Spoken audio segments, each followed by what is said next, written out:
guys, welcome back to my channel. Today I'm going to be going over the top 10 books that I read in 2020. This is not really 10 books because it was mostly like series that I really enjoyed that kind of just went above all the others, but I just wanted to like pretend that it was 10, so it was a nice even number. So let's start off with the first book, which is One of Us is Next by Karen and McManus. This one is the sequel to One of Us is Lying, which is a really popular murder mystery type book. But personally, I feel like you don't have to read that to read this one, even though I did back in like 7th grade. Oh boy. Okay. Go bark at the guy walking across the street. Anyways, this book is about a truth or dare game that kind of goes too far in terms of what it's asking you to do. I just liked the whole, mystery aspect of it. I think it was better than the first book. It was more suspenseful, like I kept predicting things, but it wouldn't actually happen, and I really like when that happens. Yeah, this one did really well for me. The next book is King of Scars by Leigh Bardugo. King of Scars is a kind of spin-off of the Gracia trilogy, which is her first series, and it's consisting of Shadow and Bone, Siege and Storm, and Ruin and Rising. But it also takes place after the Six of Crows duology. Obviously, I tabbed a lot of things, so it was just fun, and I had so many emotions going through this, and I would really recommend this to people who really enjoyed the Gracia trilogy or Six of Crows or both. And if you just want to read it for fun, then I would really suggest you do read the series before you do that. Sorry, I had to go deal with something, but King of Scars was really good. I had a really good time reading this over vacation during the summer. Totally recommend. The next book is Legendary by Stephanie Garber. This is the second book in the Caraval series. So this book I read in August or July. I'd read Caraval in May, I think, so there was a big gap between that. I enjoyed Caraval, but I wasn't really reading it. Like, I wasn't too into reading then, and I only started getting into reading once school started. I'm sorry, I'm really tired from running up the stairs. Legendary just kind of stood out to me. It had more going on for it. There were more plot twists, and there were more interesting characters, aka Jax, and it was just more intriguing to me, so that's why I put it in this list. Next is Ruin and Rising by Leigh Bardugo. This is the third book of the Shadow and Bone trilogy. I have such a hard time saying that. Ruin and Rising just kind of struck me as the best of the 3 books. I think it was because there were better scenes in it. Honestly, the characterization in the first book wasn't that good, and it made everyone really stereotypical. And this one, it stood out more, and Mal got a lot better in this book, so that's probably why I liked it so much. Yes. Next book is The Darkest Minds by Alexandra Bracken. I'd already read this book like a couple of years ago when the movie came out, but I reread it in the entire series just to reminisce in the memories. It's a dystopian where these kids get this disease and it either kills them or gives them magical superpowers. And like I said, I read this when the movie came out, and I saw the movie before I read the books, and the books are so much better in my opinion, but the movie's good too. It just, this just takes the cake. I don't really know how to explain it because it's honestly not my favorite, but it just holds a special place in my heart, so that's why it's so high on the list. Next is Where Dreams Descend by Janella.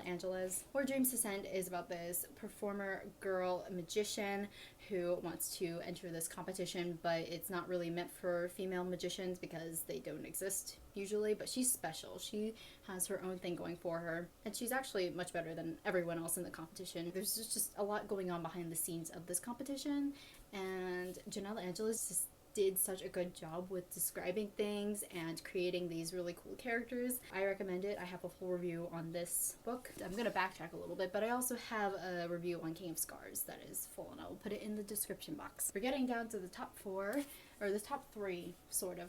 And the next book is These Violent Delights by Gong. This is what the actual hardback looks like. I just took out the dust jacket because it's a little bit messed up from the bookstore. These Violent Delights is a Romeo and Juliet retelling set in 1920 Shanghai. It is about 2 rival gangs that are just not doing so well. They do not get along at all. They will kill each other like on the spot. And the 2 heirs to this gang, Roma and Juliet, they are past lovers, and then they have to figure out what's going on with this secret monster that's going through Shanghai. It is a really angsty enemies to lovers type romance. It's like lovers to enemies to lovers again, and it was done so well, and I'm really excited for the sequel because it leaves you on a cliffhanger where you're like, oh no.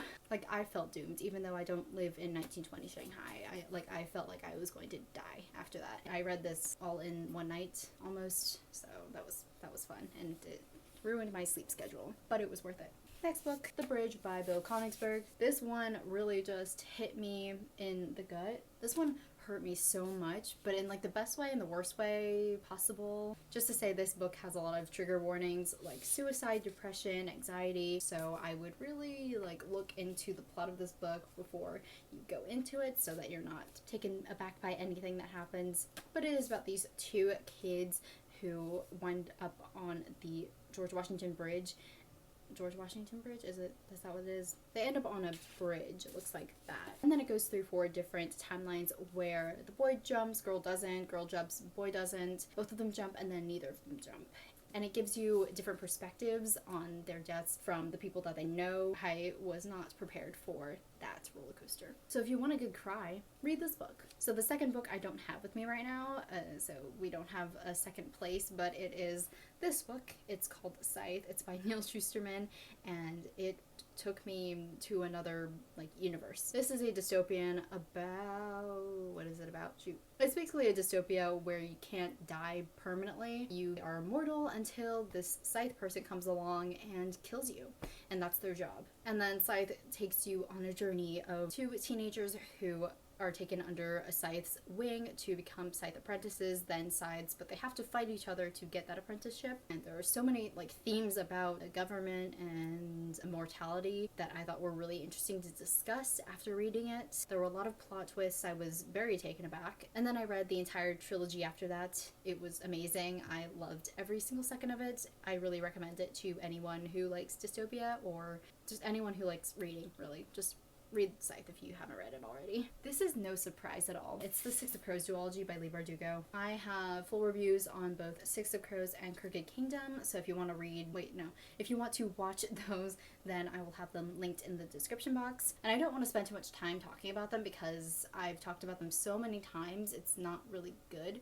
But it's basically about these 6 teenagers who go on a heist to get money, and then there's a lot of danger and a lot of backstory.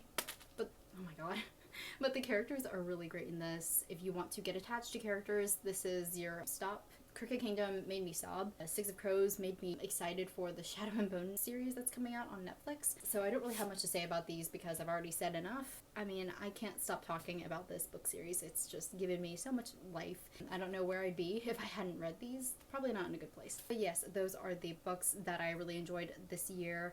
I really hope to read more. The first video that I'm going to post in 2021 is a TBR for the year that I have so far, because I have a lot of books that I need to get to reading. See you next year, guys. Bye.